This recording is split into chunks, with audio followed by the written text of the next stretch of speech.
লিপুন ভাই, হ্যাঁ ভাই। এখানে কি করেন? ভাই এনে পানির মিটারের মাটি কাটতেছি। পানির মিটার বক্সের মাটি কাটতেছেন? জি। তো এখানে মাটি কাটতেছেন, এখানে যে সাবমার্সিবল ফার্ম আছে, আপনার আবার মাটি কাটা লাগে কা? আচ্ছা ভাই, আপনার কথা ঠিক আছে।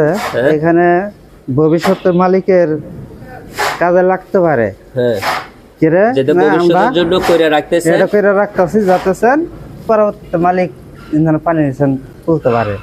মানে ভবিষ্যতে এখানে করে রাখতেছেন, যেহেতু ওয়াশারের লাইন এখানে থাক। ব্যবস্থা করে রাখতেছেন ব্যবস্থা করে ওয়াশারের রাখতেছেন। জন্য, কারণ জি। কি এই এলাকার ভিতরে তো ওয়াশারের পুরো সিস্টেম নাই। না, সেজন্য আমরা ব্যবস্থা করে রাখতেছি যাতেছেন পরবর্তীতে মালিকের পরবর্তীতে এখানে যখন টাইস করে ফেলাবে, অথবা ডালাই টালাই দিয়ে ফেলাবে, যেহেতু পরবর্তীতে এগুলা না ভাঙা লাগে, না করা লাগে, সেই তার জন্য এখন এই ব্যবস্থা করে রাখতেছেন। জি। ডালাই দেওয়ার আগে দিই। হ্যাঁ।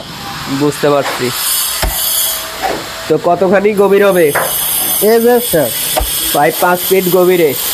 হ্যাঁ। এই বস্তাগুলার নিচে কি ভাই? হ্যাঁ বস্তার নিচে কি এগুলা কি পাইপ? পাইপ। এগুলা পাইপ? জি, এই পাইপ দিয়ে বাইরে করে পাইপ দিবো। দিয়ে রাখছেন যেহেতু ভবিষ্যতে না আর ভাঙা লাগে। জি। বুঝতে পারছি। তো ঠিক আছে, কাটেন। ধন্যবাদ।